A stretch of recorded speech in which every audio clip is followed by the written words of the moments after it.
ভারতের চাপে গত দেড় দশক অনেকটা পঙ্গু করে রাখা হয়েছিল দেশের সশস্ত্র বাহিনীকে। আকাশ প্রতিরক্ষা থেকে শুরু করে সীমান্ত নজরদারি সব ক্ষেত্রেই দিল্লির ব্যবস্থাপনা পরামর্শ মেনে চলেছে ঢাকা। তবে গণ অভ্যুত্থানে হাসিনা সরকারের পতনের পর পাল্টে গেছে দৃশ্যপট। অন্তর্বর্তী সরকার চাইছে দেশের প্রতিরক্ষা সক্ষমতাকে এমন এক পর্যায়ে নিয়ে যেতে যাতে শত্রুর চোখে চোখ রেখে কথা বলা যায়। ভঙ্গুর প্রতিরক্ষা ব্যবস্থা উন্নত করতে এরই মধ্যে বড় ধরনের পরিকল্পনা নিয়েছে বাংলাদেশ বিমান বাহিনী। চীন, পাকিস্তান, তুরস্ক ও ইতালি থেকে জঙ্গি বিমান ও অ্যাটাক হেলিকপ্টার কিনতে যাচ্ছে প্রতিরক্ষা বিভাগ। সম্প্রতি এ সংক্রান্ত চুক্তি ও নীতিগত অনুমোদন দেওয়ার সিদ্ধান্ত নিয়েছে অন্তর্বর্তী সরকার। জানা যায়, বিমান বাহিনীর জন্য ইতালির তৈরি ইউরোফাইটার টাইফুন, চীনের তৈরি J-10C এবং পাকিস্তানের কাছ থেকে JF-17 থান্ডার যুদ্ধবিমান কিনতে যাচ্ছে বাংলাদেশ। সেই সঙ্গে তুরস্কের তৈরি বিশ্বসেরা T-129 অ্যাটাক হেলিকপ্টারও কিনবে বাংলাদেশ। এসব যুদ্ধাস্ত্রের মধ্যে 2027 সালের মধ্যে ইতালির কাছ থেকে 10টি 4.5 প্রজন্মের multirole combat aircraft Eurofighter typhoon এবং তুরস্কের কাছ থেকে 6টি T-129 অ্যাটাক হেলিকপ্টার কিনতে চায় বাংলাদেশ। এসব সমরাস্ত্র ক্রয়ের জন্য বিমান বাহিনীর একজন এয়ার ভাইস মার্শালকে সভাপতি করে বিভিন্ন মন্ত্রণালয়ের প্রতিনিধির সমন্বয়ে 12 সদস্যের কমিটি করতে বলা হয়েছে। যৌথ কমিটি প্রয়োজনীয় প্রস্তুতি নিয়ে ইতালি ও তুরস্কের প্রতিনিধি দলের সঙ্গে আলোচনায় বসবে। এই ক্রয় চুক্তি 2025-26 অর্থ বছরের মধ্যেই করতে চায় বিমান বাহিনী।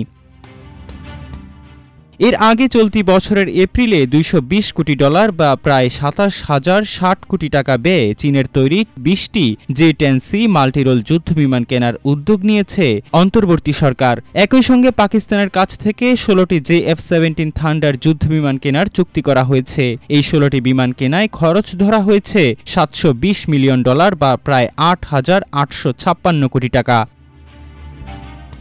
যুদ্ধবিমান ও হেলিকপ্টার ক্রয়ে গঠিত কমিটি খসড়া চুক্তিপত্র নিরীক্ষণ করবে।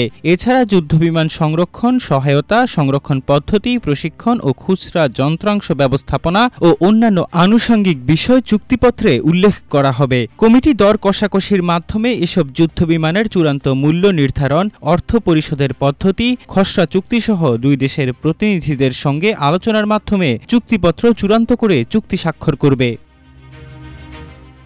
ইউরোফাইটার টাইফুন যুক্তরাজ্য, জার্মানি, ইতালি ও স্পেনের সম্মিলিত উদ্যোগে তৈরি বহুমুখী ক্ষমতাসম্পন্ন একটি যুদ্ধবিমান। এর দুটি ইউরোজেট EJ-200 টার্বোফ্যান ইঞ্জিন ঘণ্টায় সর্বোচ্চ 2,495 কিলোমিটার গতিতে উড়তে পারে। রিফুয়েলিং ছাড়া একটানা 2,900 কিলোমিটার পথ পাড়ি দিতে সক্ষম। সর্বোচ্চ উড়তে পারে 55,000 ফুট উচ্চতায়। এছাড়া প্রযুক্তি, রাডার ও সেন্সর সুবিধা, অস্ত্র বহনের সক্ষমতা, স্টেলথ প্রযুক্তি থাকায় শত্রুর রাডারে সহজে ধরা পড়ে না এবং উচ্চতাপ সহনশীল হওয়ায় দীর্ঘক্ষণ লড়াইয়ের সক্ষমতা আছে এই বিমানের।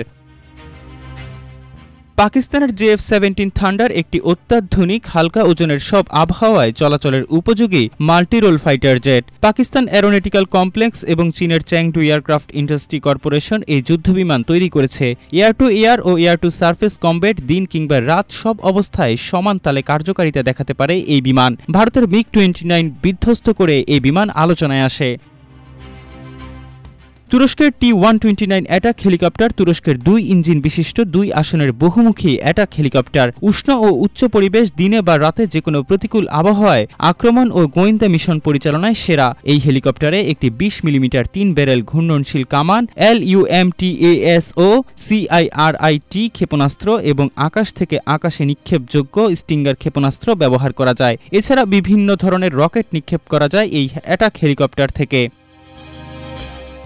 ভারতীয় রাফাল যুদ্ধবিমান ভূপাতিত করে আলোচনায় আসা চীনের J-10C যুদ্ধবিমান সিঙ্গেল ইঞ্জিন ফাইটার। এর সবচেয়ে বড় সুবিধা হলো এর ম্যানুভারিং ক্ষমতা। শত্রুপক্ষের বিমানকে সহজে ফাঁকি দেওয়া যায় এই বিমানে। এই যুদ্ধবিমানের গতিবেগ শব্দের চেয়ে দ্বিগুণ। এর সর্বোচ্চ গতি ঘণ্টায় প্রায় 2,415 কিলোমিটার।